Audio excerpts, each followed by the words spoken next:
भाइयों और बहनों, देश को रोजगार ये दो उद्योगपति नहीं देते हैं।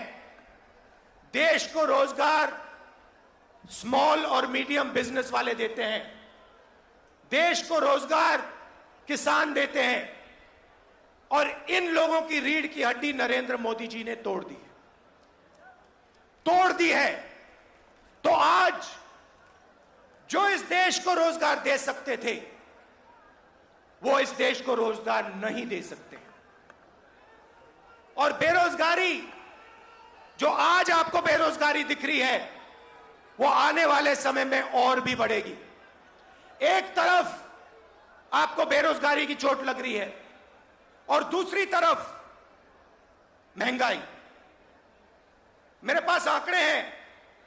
2014 में एलपीजी का सिलेंडर 410 रुपए का था, आज 1050 रुपए का है। पेट्रोल 70 रुपए लीटर, आज तकरीबन 100 रुपए लीटर। डीजल 55 रुपए लीटर, आज 90 रुपए लीटर।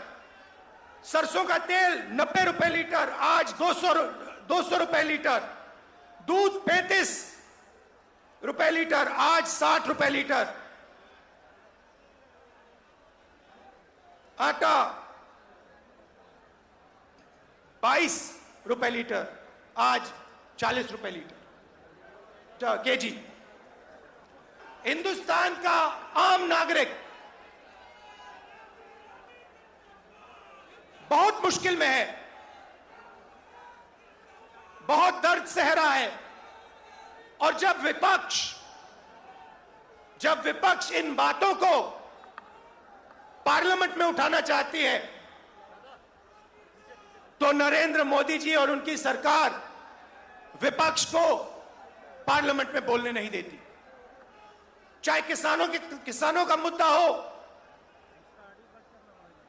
चाहे चाइना का आक्रमण जो हुआ उसकी बात करना चाहे, बेरोजगारी की बात करना चाहे, महंगाई की बात करना चाहे, हम नहीं कर सकते, पार्लियामेंट में नहीं कर सकते।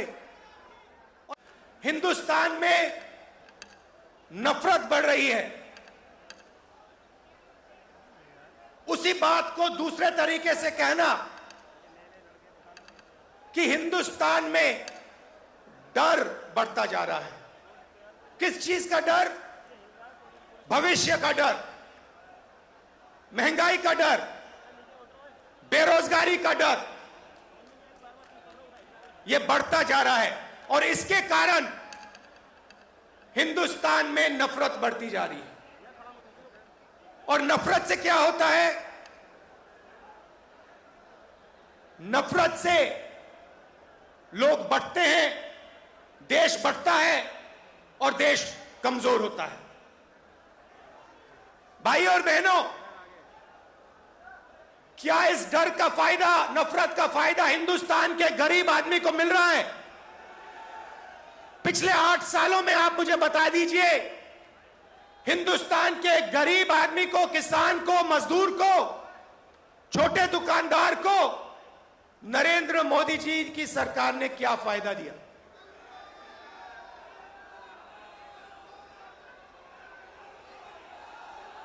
पूरा का पूरा फायदा,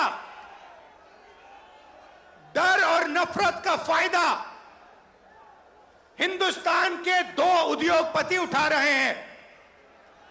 आप बाकी उद्योगपतियों से भी पूछ लो, वो भी आपको बताएंगे कि पिछले 8 साल में हमारा कोई फायदा नहीं हुआ, सिर्फ 2 व्यक्तियों का फायदा हुआ है। यहां हमारे मीडिया के मित्र हैं।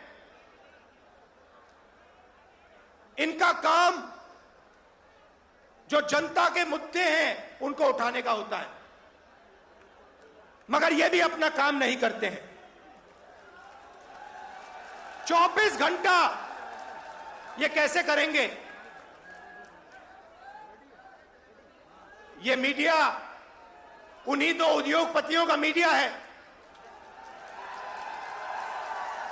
पूरा का पूरा मीडिया उन्हीं 2 उद्योगपतियों के हाथ में है।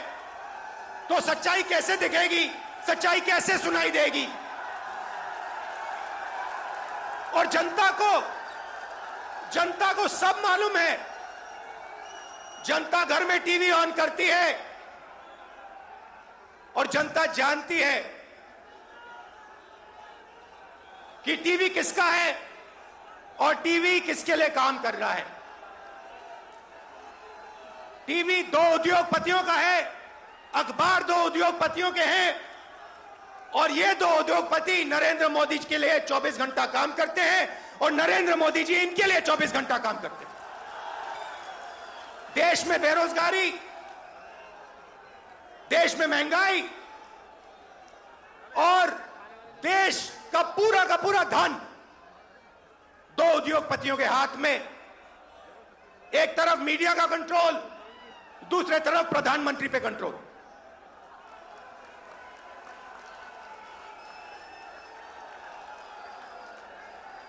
अभी किसी ने कहा नरेंद्र मोदी जी प्रधानमंत्री हैं, मगर मैं आपको एक गारंटी दे सकता हूं, नरेंद्र मोदी जी प्रधानमंत्री हैं, मगर उन दो उद्योगपतियों के समर्थन के बिना नरेंद्र मोदी प्रधानमंत्री नहीं हो सकते। मीडिया के समर्थन के बिना नरेंद्र मोदी प्रधानमंत्री नहीं हो सकते। और जो हिंदुस्तान के इंस्टीट्यूशंस हैं, चाहे मीडिया हो, प्रेस हो,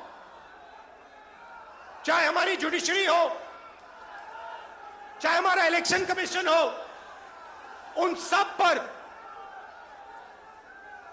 दबाव है, उन सब पर सरकार आक्रमण कर रही है। तो यात्रा की क्या जरूरत है? यात्रा की यह जरूरत है कि विपक्ष के सामने और कोई रास्ता ही नहीं है, हमें सीधा जनता के बीच में जाना पड़ेगा। मीडिया हमारा नहीं, सांसद में हम बोल नहीं सकते, तो अब कांग्रेस पार्टी और बाकी विपक्ष के पास सिर्फ एक रास्ता है, जनता के बीच में जाकर उनको देश की सच्चाई बताना। 55 घंटे मुझे ईडी में वहां पे बैठाया, मगर मैं एक बात समझाना चाहता हूं नरेंद्र मोदी जी को, मैं आपकी ईडी से नहीं डरता हूं, मुझे कोई फर्क नहीं पड़ता। आप 55 घंटे करो, 100 घंटे करो, 200 घंटे करो, 500 घंटे करो, 5 साल करो, कोई फर्क नहीं पड़ता मुझे। ये हमारा जो संविधान है, जो इस देश की आत्मा है, आज इसकी रक्षा करना, आज इसको बचाने का काम हर हिंदुस्तानी नागरिक को करना पड़ेगा। क्योंकि अगर हमने ये नहीं किया, अगर हम आज नहीं खड़े हुए, तो फिर ये देश नहीं बचेगा।